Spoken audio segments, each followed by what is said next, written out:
the Department of Ag and Environmental Sciences at Tuskegee, and I'm proud to be back. And so, again, like I said, I think she quoted it verbatim and said, "I can't pay you, I can't do nothing for you, but I really do want you to come back." And so I've been back, and part of being back is because Tuskegee is among the top 10 nation's HBCUs, and we ain't number 10, right? We're number 1, right? And so ag sciences, veterinary medicine, all of these various things that we can claim, that we have a claim to fame for.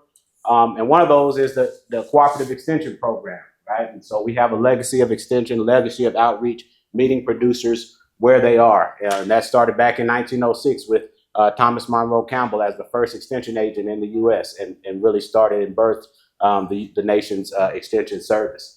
And so we kind of have, in terms of meat science, taken that legacy of outreach,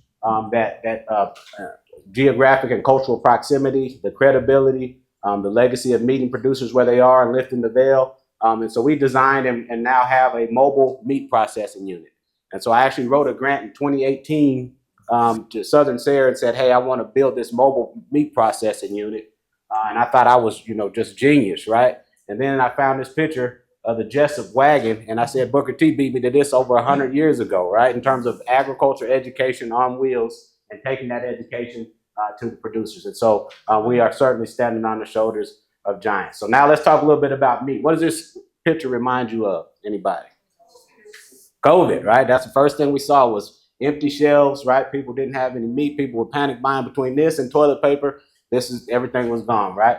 And so as a result, the U.S. Secretary of Agriculture, the previous one, stated that the pandemic and other factors exposed a food system that is rigid, consolidated, and fragile, right?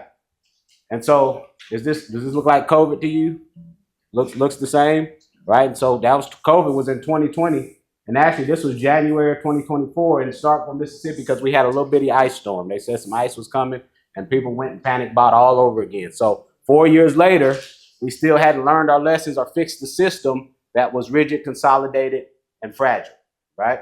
And so the meat supply chain is consolidated and it's very efficient. There's nothing wrong with consolidation. Well, there are problems with consolidation, but some of the advantages of consolidation include efficiency, cheap prices, right? Relatively speaking, ground beef and things are high right now, but if you look at that relatively speaking, the U.S. meat is very, very cheap, right? And so what is the problem? Well, it's cheap and accessible, but we've become victims of our own success, because if you look at 1977, the Big Four, so somebody was talking about Tyson and some other things, the Big Four had about a 25% market share, right? They processed about 25% of all of our meat products. Currently, they have about an 85% market share.